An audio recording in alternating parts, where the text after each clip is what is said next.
Kas laukia jūsų artimiausiu metu? Tebūnie finansų sfera.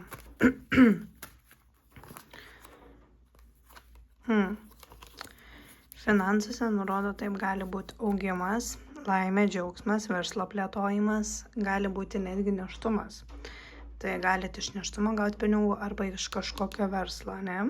Taip pat, aišku, čia parodyta šitais pozityvumas, stiprybė, pagarba, šlovė. Gerai, toliau žiūrim, kas laukia. Laukit iš kažkur pinigėlių. Arba gali būti, jeigu pradėsit kažkokį verslą artimiausiu metu, tai teks truputėlį palaukti, kol gausit kažkokius tai įgaliojimus ar tai kažkokius dokumentų patvirtinimus.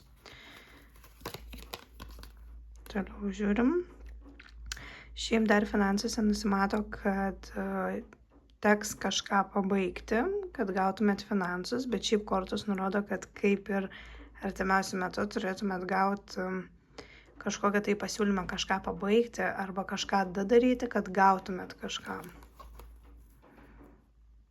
Bet šiaip jo, kortos nurodo, kad jeigu dirbsit komandoje, atsiprašau, kad kamera juda, jeigu dirbsit komandoje, tai ko gero finansiškai jums bus labai gerai ir gali būti, kad finansai bus geri.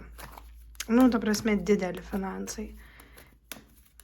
Gerai pasakykit dar iš ko, kas dar gali gauti finansus iš kokios sferos.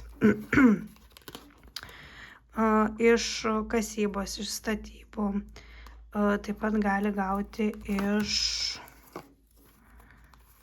šansą kažkokią, tai gali būti atlyginimas.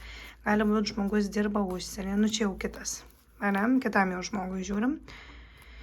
Tai gali būti, kad prieitas metimas dabar čia kur buvo, tai čia buvo būtent skirta žmogui, kuris gali verslą kurt, planuoti. O čia šansas, kažkokie pinigai, paskola, netikėta dovana, palikimas. Gali būti arba taip didelis šansas susijęs su darbu, kur sunkiai reikia dirbti, bet dideli pinigai. Tarkim, duosiu pavyzdį prie statybų.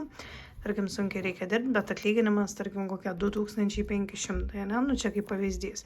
Kortos metų rezultatai matysis iš korto.